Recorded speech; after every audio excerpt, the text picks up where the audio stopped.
This is 6.8. This is the final lesson in a series of lessons looking at religion, peace, and conflict. This is theme E from the RS GCSE AQA. Our objectives today, we're going to be understanding what can be done to help victims of war and understand the work of a present-day Christian organisation that helps victims of war. Some of this is going to be given over to you to do your own research, guys. I'm going to give you a brief overview of this topic about how religions respond to victims of war. Now, whether a Christian is a pacifist, we've seen the pacifist lesson already, or believes in just war theory, which is the one before that, they will all be concerned about the victims of war. Using this picture for inspiration, pause the video now, make a list of everyone you can think of who could be described as a victim of war.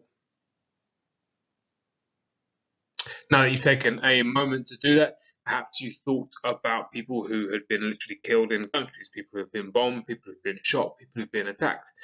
You might have thought a bit wider than that. You might have thought, what about the families of those people? You might have looked at this picture and seen homes destroyed, businesses destroyed, jobs lost, mass displacement as people are driven from where they live because it's not possible to live there anymore. This is a picture of some of the destruction done in Syria in recent years.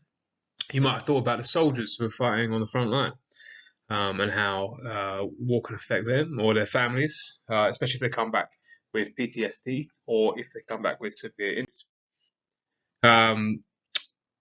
There's lots and lots of victims of every single war, and the list is very, very big.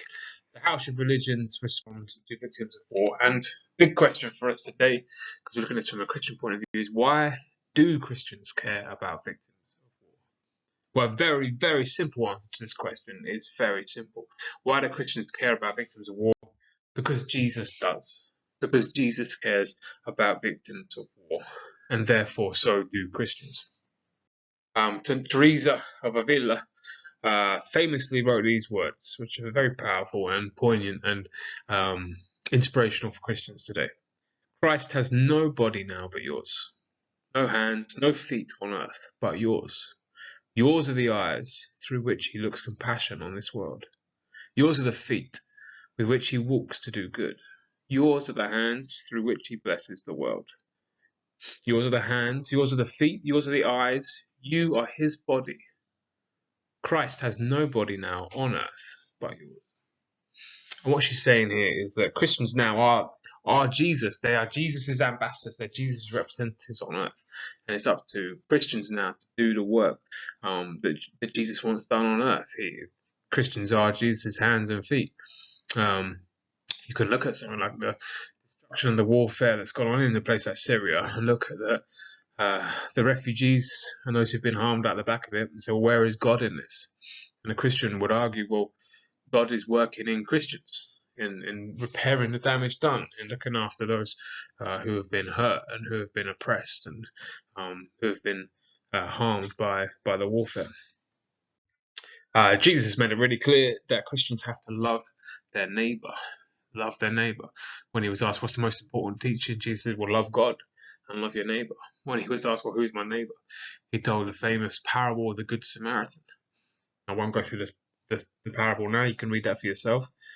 But essentially, in the Good Samaritan story, Jesus is saying to all Christians, you have to help everyone. Everyone is your neighbour. Doesn't matter what race they are. Doesn't matter if they believe different things to what you believe. It doesn't matter. You are to go out and help your neighbour, and your neighbour is everyone. We know as well that at different times Jesus said, love your enemies. He's saying love your neighbour and love your enemies. He's saying that everyone is to be loved by you.